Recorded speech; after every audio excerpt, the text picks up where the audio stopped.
Hey guys, this time I'm covering Showgirls, directed by Paul Verhoeven circa 1995. My thesis this time is that Showgirls is a good movie in the sense that it evokes the politics that it wants to evoke, and I think that it would be regarded as a good movie if it had been made and came out in the present year. The premise is that a wanderer named Nomi Malone comes to Vegas and gradually rises to power as a dancer in Citizen Kane-esque fashion. My big condition to this being a good movie is that it's really an American myth. And I mean myth in the sense that it's a fairy tale.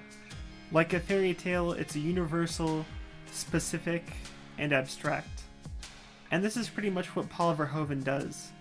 He makes fairy tales of a sort about what living in America means, from RoboCop to Starship Troopers. Let me start with Nomi specifically. Where does she say she's from? Quote unquote, different places. That's dead on to the nature of American culture. We take the best things from other cultures, use them, and weave them into the mainstream. America as we know it today isn't really like Europe or Africa. Our roots aren't ancient. Because we push the Native Americans aside, the dominant culture is actually made of different cultures, including what we've created for ourselves. America is kind of existentialist that way. This is actually a phenomenon Bergman liked to address in his movies. Persona, for example.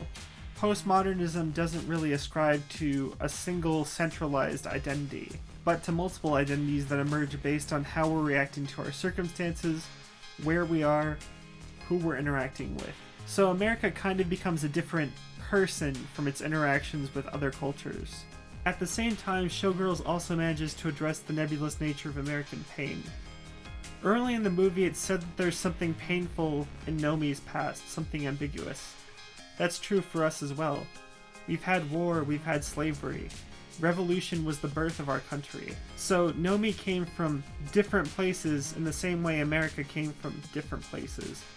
Both figuratively in the sense of cultural existentialism, but also literally in the sense that the dominant culture was descended/created from settlers and immigrants. This also dovetails into the fact that technically she can't dance, but she's got a certain something within her body, a certain energy. She's got a verve.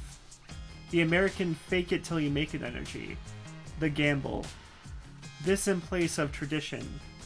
Japan is a culture with traditional dances. Africa culturally has traditional dances. As cultures, they're technically good dancers because they're traditional. But like Nomi, America fights its way to the top on gambling, faking, and grit.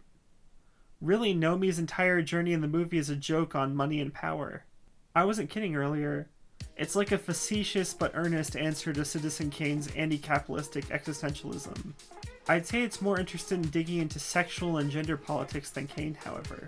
Nomi's arc with the affluent older dancer Crystal is interesting for that reason. It starts off with a scene where Crystal enters Nomi's strip club and sees a female comedian on stage. And the female comedian tells a joke flat out stating that a woman is a useless piece of flesh attached to a vagina. Paul Verhoeven also gives this sequence special attention in terms of matching Crystal's eyeline to the comedian. From there, Crystal and her companion pay for a dance with Nomi, with the male companion receiving the dance because Nomi doesn't take female customers. However, Nomi is looking at Crystal throughout the entire dance. This is a lot like what happens in Berserk when Griffith rapes a woman while looking at guts. This is the power of the look. Their gazes essentially turn the man into a prop by which they're negotiating their mutual sexual attraction. Both of them grew up in a culture dominated by heteronormativity. The male customer is the man within either of them, keeping them apart. Being able to connect directly means being able to transcend the confines of heterosexual social norms. It's not just about that, though.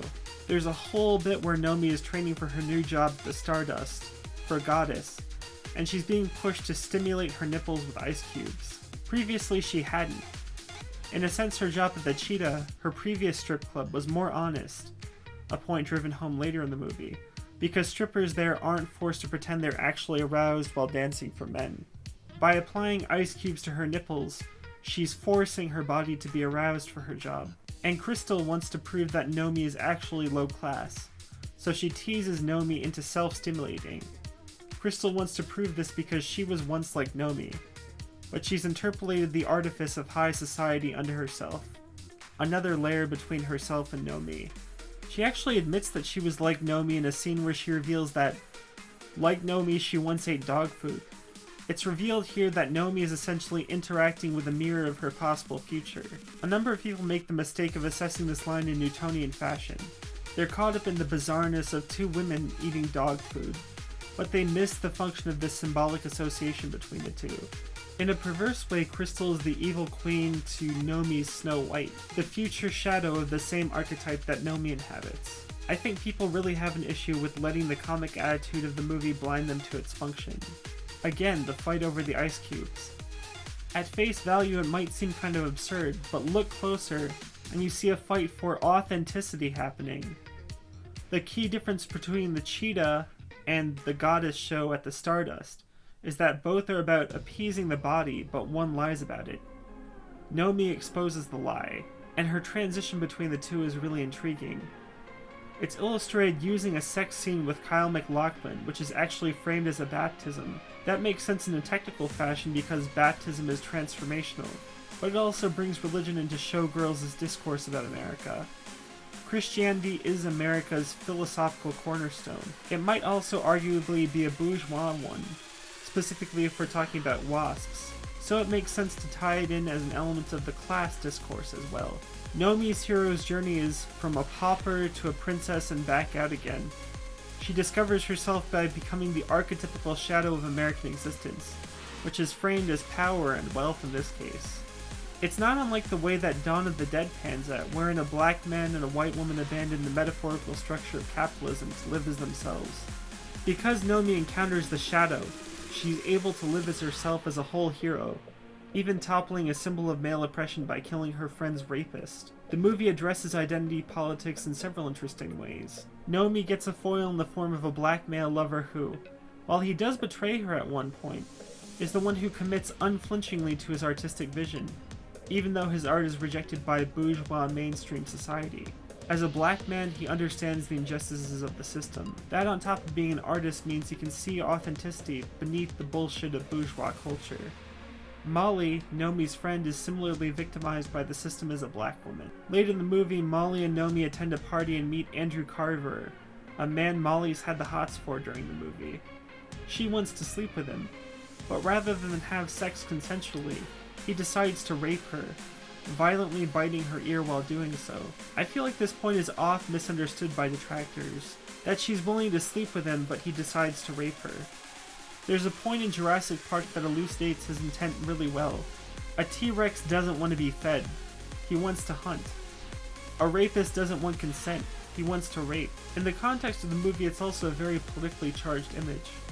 A white man getting off sexually on the pain of a black woman. This is what reawakens Nomi's archetypal womanhood. Enough that she, now a harbinger of both light and shadow, is able to strike him down and return to her state of wandering existential authenticity, as the cowboy that is American culture. Another small example in addition to the main gay through line of Nomi and Crystal's relationship is the moment where a gay male dancer is threatened with a fist, and responds by asking to have it anally. On its face, it's comic, but look closer and you see a gay man redirecting and disarming homophobia. Getting back to the thread of Nomi and Crystal, on the heels of Nomi and Crystal making amends about the violence between them, eventually their relationship does culminate in a genuine kiss, bathed in heavenly lighting. It's not a permanent relationship as much as it might be called a blessing of authenticity upon Crystal, who remains in the archetypical shadow of American society, while Nomi returns to the cosmic desert of existence, now whole. All in all, I think it might actually be said that the eye of the mainstream critic that views this movie has, itself, interpolated certain Newtonian notions of quality that hide the function of Showgirls. My personal opinion is that critics should first see what they're viewing as a myth, even before addressing it as a theoretical physical scenario, because sometimes a myth is just what a movie might be above all else, especially when it's trying to strike a blow against high-class conceptions of good taste. It's often films closer to the body, such as B-movies, horror movies, and exploitation films that manifest truths and sensations beyond lateral models, be they modern or postmodern. Alright guys, hope you enjoyed my attempt to explain the perspective of Showgirls. Thanks for stopping by, hit like and subscribe, hit the bell for notifications, and have a nice day.